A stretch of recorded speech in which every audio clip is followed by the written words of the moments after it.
दूसरे चरण के लोकसभा चुनाव प्रचार के अंतिम दिन बागपत लोकसभा की राजनीति में भारी खलबली मच गई है, जहां बागपत लोकसभा के बड़ौद कस्बे में सर्व समाज द्वारा शिव फार्म हाउस में एक विशाल बैठक का आयोजन किया गया। बैठक में सर्व समाज ने राष्ट्रीय लोक दल और भाजपा के गठबंधन प्रत्याशी डॉक्टर राजकुमार सांगवान का बहिष्कार किया। वहीं इन दोनों के गठबंधन पर सवालिया निशान भी खड़े हुए। आपका नाम जानना चाहेंगे? विकास जी, आज के कार्यक्रम के बारे में जानना चाहेंगे।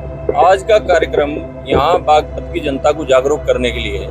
बागपत की जनता का जो मनोभाव है, उनकी जो मनोदशा है, उनकी जो इस समय यथास्थिति जो मनोस्थिति है, उसको जानने समझने के लिए और ये चुनाव कहीं सही दिशा में है।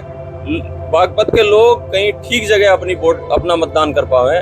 जैसे हम गाय का दान कहें, कन्या का दान कहें, बहुत सारे दान हैं, उसमें एक मतदान भी है। अगर ये मतदान गलत जगह होगा तो ये पाप की जगह पुण्य की जगह पाप हो जाएगा।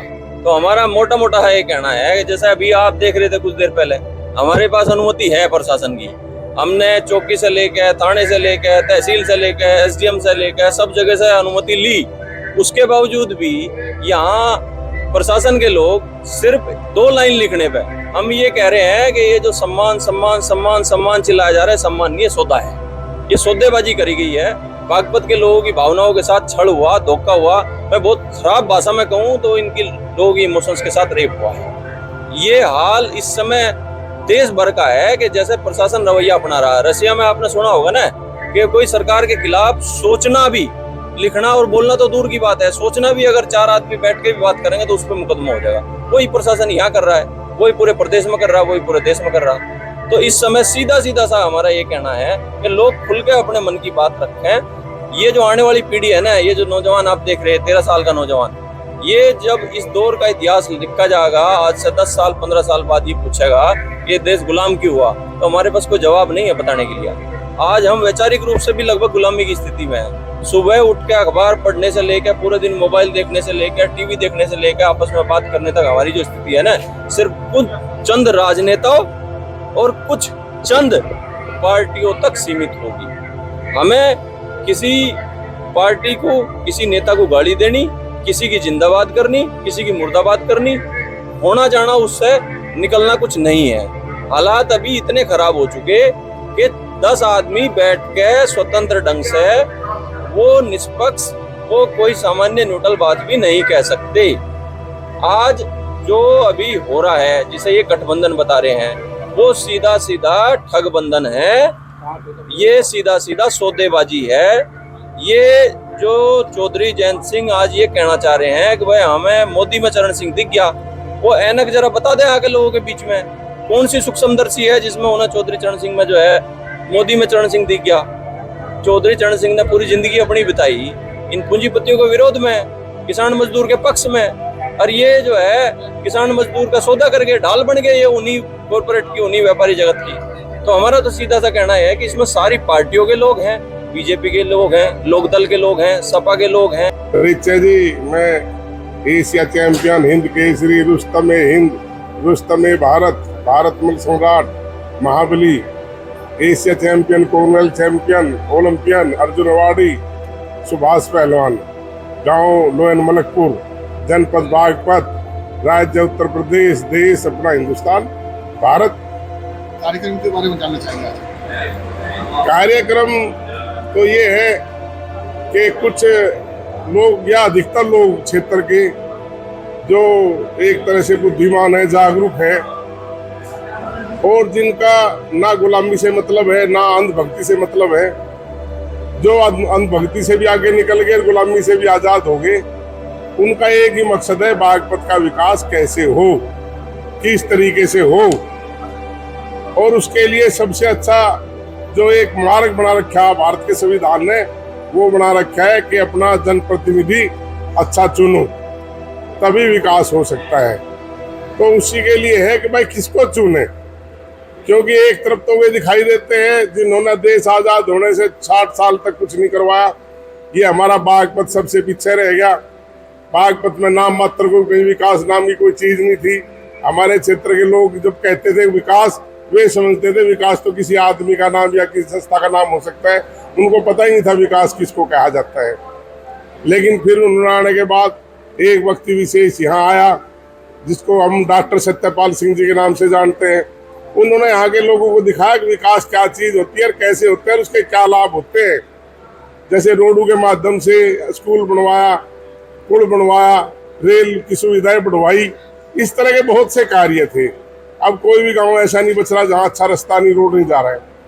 और फिर एकदम यहाँ आके अब क्या होया कि फिर भारतीय जनता पार्टी ने ऐसे दल से गठबंधन कर लिया जो फिर दोबारा उसी मार्ग पर ले जाने की तैयारी पे जो पहले था। तो जो जागरूक लोग हैं, मैंने बताया ना, जो गुलामी से भी बाहर निकल गए और अंधभक्ति से भी बाहर निकल गए, वे इस बात पर विचार कर रहे हैं कब इसमें निर्णय क्या लिया जाए, किस तरह लिया जाए। तो उन्होंने सबने ये निर्णय लिया है कि अगर विकास करवाना है क्षेत्र में, मजबूत जनप्रतिनिधि चाहिए जो गरीब जनता के लिए, हर वर्ग के जो गरीब लोग हैं उनके साथ खड़ा हो सके, उनकी आवाज़ सुन सके, आधी रात को भी आवाज़ दे तो उनके साथ खड़ा हो जाए। तो उन सब ने यही विचार किया कि इन सारी बातों पे, इन सारी शर्तों को तो एक ही व्यक्ति पूरा करता है, वो है पंडित अमरपाल शर्मा जी। और वो साइकिल के निशान पे समाजवादी पार्टी के प्रत्याशी है। तो उस हिसाब से ये सोच रहे यहाँ की जनता कि भाई हमने तो ये विचार किया कि उसी को इसमें चुनो जिससे हमारी आवाज़ संसद में अच्छे तरीके से उठ सके। हाँ, मेरा नाम बलराम सोलंकी है। मैं इस क्षेत्र का रहने वाला हूँ। राज्यपाल और कृषि मंत्री के साथ निजी सचिव जैसे पदों पे काम कर चुका हूँ। आजकल सामाजिक क्षेत्र में काम कर रहे हैं। हमारी पीड़ा ये है और उसी उद्देश्य से हमने यहाँ सभी पार्टियों के लोगों को इकट्ठा किया है, क्योंकि ये क्षेत्र एक परिवार विशेष के चंगुल में रहा है। उनकी तीसरी पीढ़ी आज इस पर दोबारा कब्जा करने के लिए एक बेमेल समझौता करके यहाँ आई है, जिसके हम विरोध में हैं। क्योंकि पिछले 10 वर्षों में इस क्षेत्र ने पहली बार विकास की बयार देखी है। विकास नाम क्या होता है? दिल्ली से बड़ौत की दूरी आप सबको पता है, लेकिन यहाँ आने के लिए 3-3, 4-4 घंटे लगते थे। ऐसी सड़कें शिक्षा के क्षेत्र में, चिकित्सा के क्षेत्र में, डेवलपमेंट के इंफ्रास्ट्रक्चर के क्षेत्र में इस क्षेत्र ने पिछले 10 वर्षों में बहुत काम किया है। लेकिन हम सब की भावनाओं की उपेक्षा करके, हमें नहीं पता क्या हमारे केंद्रीय नेतृत्व की क्या मजबूरी रही। हम सब लोग जैसे हमारे शर्मा जी खड़े हैं, भारतीय जनता पार्टी में जी जान से मेहनत कर रहे थे, और जिन लोगों को हमने 2-2 बार हराया, उन्हीं लोगों को समझौते से हमारी पार्टी क्या हासिल करना चाहती है, हम इसके खुले विरोध में हैं। हमें कोई डर नहीं है कि हमारे खिलाफ क्या कार्रवाई हो, क्या ना हो। हम सभी से एक ही अपील करेंगे कि ये बेमेल समझौता है, क्योंकि जिस व्यक्ति ने यह समझौता किया वो इस क्षेत्र का कोई दुकान की तरह से सौदेबाजी करता है, 1 मिनट में किसी से, 1 मिनट में किसी से। ये कहा गया मुजफ्फरनगर की सीट हमें चाहिए, फिर मुजफ्फरनगर की सीट का कोई जिक्र नहीं।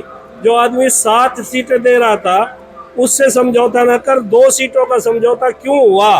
क्या इसके पीछे षड्यंत्र है? जिस आदमी को चौधरी चरण सिंह आज नरेंद्र मोदी में दिखने लगा, उससे ज्यादा धूर्त व्यक्ति कोई हो नहीं सकता। और ऐसे नेतृत्व को हम सिरे से स्वीकार करते हैं। इस क्षेत्र को गुलामी की तरफ जाने से हम हर सख्त कोशिश करेंगे कि ये क्षेत्र दोबारा उनकी गुलामी में न जाए, और जो हमने भुगता है वो हमारी आने वाली पीढ़ियां न भुगते। इसके लिए हम संघर्ष जितना हमसे बन पड़ेगा हम करेंगे। क्या निर्णय निकला है? अभी निर्णय ये निकला है कि उन्हें हराने के लिए जो भारतीय जनता पार्टी और लोक दल का अवैध गठबंधन है, उसको हराने के लिए ये सब लोग कृत संकल्प है, और वही संदेश यहाँ देने के लिए हम सब बैठे हुए हैं। उसी पे मंत्रणा करनी है कि कैसे चुनाव हो, कैसे उस चुनाव में हम भागीदारी करें, और कैसे ज़्यादा से ज़्यादा लोगों तक, क्योंकि आज 5 बजे के बाद संपर्क का जो सभा का है वो नहीं हो पाएगा। तो हमारा एक व्यक्ति अपने गांव में जाके वो अपने लोगों से बात करे, और ज़्यादा से ज़्यादा इस गठबंधन को, जो भी उसकी समझ में आए कि इस गठबंधन को हरा रहा है, तो उसके बागपत से कुलदीप पंडित की रिपोर्ट।